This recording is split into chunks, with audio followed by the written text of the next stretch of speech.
Pagkat ikaw lamang aking kalakasan. Sa piling mo, tagumpay ko'y naranasan.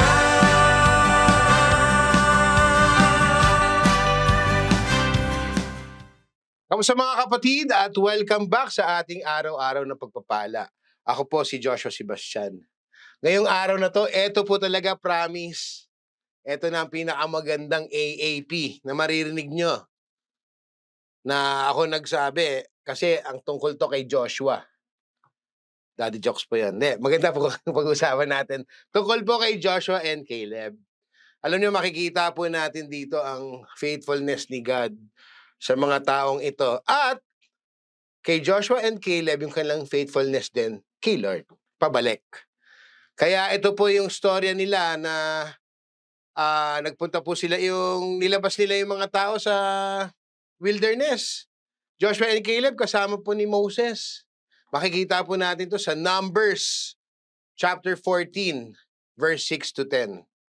Okay? Basahin po na. Ang ganda ng story to. Alam nyo, nang binabasa ko po to, na-touch po ako dahil po grabe ang perseverance ng mga ni Joshua and Caleb. Ito, malalaman natin. Gusto nyo bang malaman?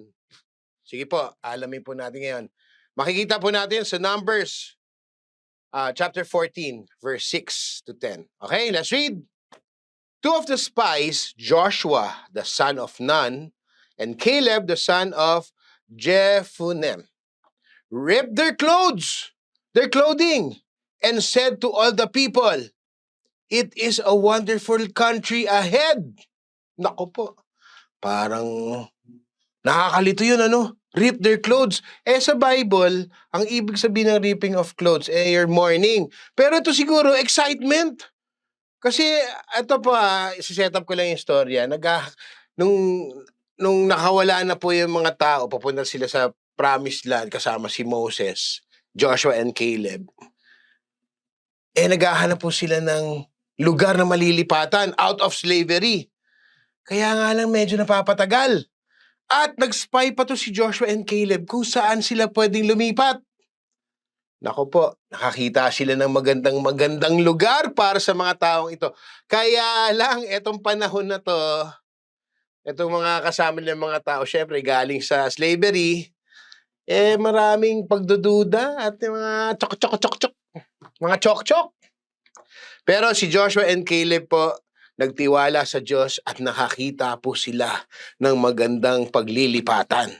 Kaya nga po ito, nung pagkakasabi nila sa mga tao, nakakita na kami. Nagtanggal pa sila ng mga damit, parang excited. Tuloy natin. Ito po sa verse 8.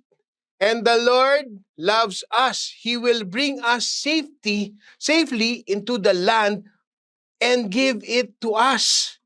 It is very fertile, a land flowing with milk and honey. Wow! May milk tea na pala nun. Joke lang. Milk and honey. Sabihin, talagang maganda yung lugar na yun. Oh! Do not rebel against the Lord, and do not fear the people of the land, for they are but bread for us to eat. The Lord is with us, and He has removed His protection from them. Don't be afraid of them. Ito na, medyo kalma-kalma lang. Ito, ang ganda yung last verse. But the only response of the people, ito na guys, was to talk of stoning them. Pambihira. Binigyan ka na nga ng good news? Gusto mo pa sila i-stone? Sakit nun, guys. Itong mga taong to, puro duda Nakakita na nga sila ng magandang pupuntahan. Minsan ba, ganun kayo? Sinabi na nga sa'yo na, ganito puntahan natin, maganda ang lilipatan. Ay, duda ako dyan. I don't like it there. Di ba parang nakaka-bad trip? Pero ito, then the glory of the Lord appeared.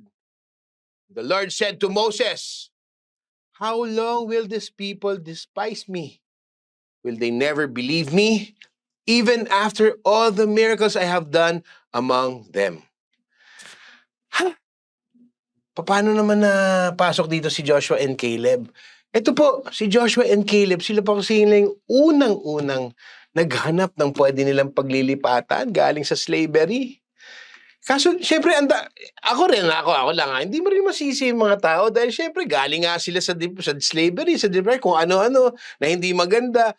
Tapos merong isang araw na dumating si Moses, "Pakawalan na natin 'tong mga taong 'to, dadalhin natin sa promised land."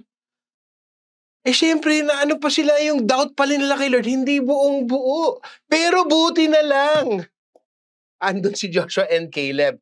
Positive! Kasi ang tiwala nila kay Lord, 100%. So ito po sa storyang ito, makikita po natin ang decisions. Mga decisions. Decisions made by Joshua and Caleb. Gusto niyo po ba malaman yon? Alam niyo po, kung merong changes sa buhay natin, syempre may desisyon. At ito po, choice po ito. Pwede naman silang hindi. Pwede namang umoo, hindi. Pero choice po ito. Pero syempre, pag na-kay Lord ka, laging panalo yan. Ito po, ito yung decision ni Joshua and Caleb to the promised land. Ito po, number 1, they choose to love God. Number 1 po talaga yan. Kasi hindi ka naman makakapag-decide kung walang pag-ibig. Ito po siyempre nakita ni Lord yung puso nila. Malapit sila sa Diyos, si Joshua and Caleb. Tamo, very positive yung kanilang attitude. Nung pinakita sa kanila ni Lord yung lilipatan nila na may milk and honey, naku po, sarap sana dun. Pero ang una nilang ginawa, kaya nila nagawa ito because they choose to love God. Kayo ba, pag may mga desisyon kayo sa buhay, ikaw ba ang nasusunod o ang Diyos? Ito po hindi po religion to. Sinasabi ko po sa inyo, ang laki ng utang na loob natin sa Diyos. Pagising mo pala sa umaga, utang na loob na sa Lord yun. Tamang taas ang boses ko kasi talagang natutuwa po ako. Pagising mo pala sa umaga, pag-ibig ng Diyos, kaya ako, I choose to love God. Number 2, they choose to obey God. Ito po, may instructions kay Caleb and Joshua. Siyempre po, pinili nilang sumunod sa Diyos. Pag hindi sila sumunod sa Diyos, tapos yung mga tao doon may pagdududa pa, ano na kaya mangyayari sa kanila? Tayo din po. Paminsan-minsan, mga desisyon po natin. Nauuna ang sarili bago ang Diyos. God first. Piliin nating sumunod sa Diyos. Pag sumunod ka sa Diyos, hindi ka magkakamali. Siyempre, may mga obstacle around, may mga challenges. Alam niyo po, ito po nakikita ko sa buhay kong ito. Natutuwa po ako pag may mga challenges at may mga basher. Tama lang po yun. Kasi po, palalakasin ka ng Panginoon. Paano mo malalaman nagtagumpay ka kung hindi ka dumaan sa pagsubok at mga basher? Siguro, ng panahon na yan, ang daming nang babash dun sa mga taong kasama ni Moses and Joshua and Caleb, Siyempre, yung pagdududa nila, wala pang 100% na tiwala sa Panginoon. Paano ka susunod kung hindi ka nagtitiwala? Kaya, they choose to obey God. Mas maganda pong gawin yan. Number 3, they choose to put their faith in God. Susunod ka na lang, bigay mo na yung buong tiwala mo sa Panginoon, yung pananampalataya mo sa Panginoon.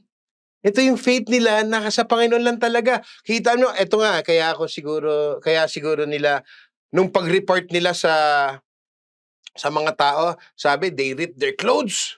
Excitement, maniwala kayo. Maganda yung pupuntahan natin. Kasi yung faith nila, nasa Diyos. Ngayon, kung malakas ang pananampalataya mo sa Diyos, madaling sumunod. At kung madali kang sumunod, madaling mahalin ang Diyos. Ang pag-ibig ng Diyos ay naroon. Kaya po sa buhay natin, tandaan nyo mga kaibigan, mga kapatid, mahalin natin ang Diyos, sumunod tayo sa Diyos, at ang ating pananampalataya, ibigay natin sa Diyos. Hindi kung saan-saan.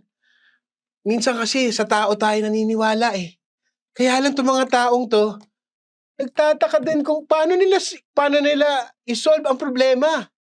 Pero ang Diyos, 100% Manalangin ka lang, tumawag ka lang sa Kanya.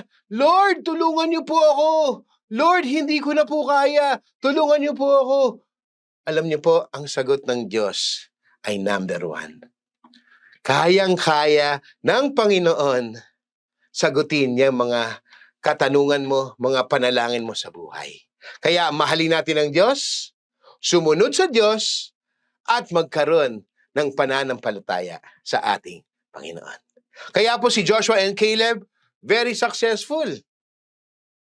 Alam niyo po, kung mababasa niyo sa Bible yung buong storya, naku po, matutuwa ho kayo. Kasi si Joshua na po yung nagtuloy doon sa mission ni Moses. And it's another AAP, pero abangan niyo po yun. Pero ang maganda po sa buhay natin, love God, choose to obey God, and choose to put your faith in the Lord. Amen. Tayo po'y manalangin. Lord, maraming salamat sa araw na ito at napakabuti niyo po sa amin. At itong kalayaan na binigay niyo sa amin ay aming mahal na mahal. Itong buhay na ibinigay niyo sa amin ay napakaganda. Mahal po namin kayo, kami po ay susunod sa inyo at ang aming pananampalataya ay para sa inyo. Can you say, Lord, I pray that I set my actions right. Starting today, I will put my trust in you to follow your commandments and be obedient to your word. I will be kind to myself with the help of the Holy Spirit. That only compassion and mercy flow to my life. May my personality show humility and love. Jesus Christ, thank you for giving your life for me.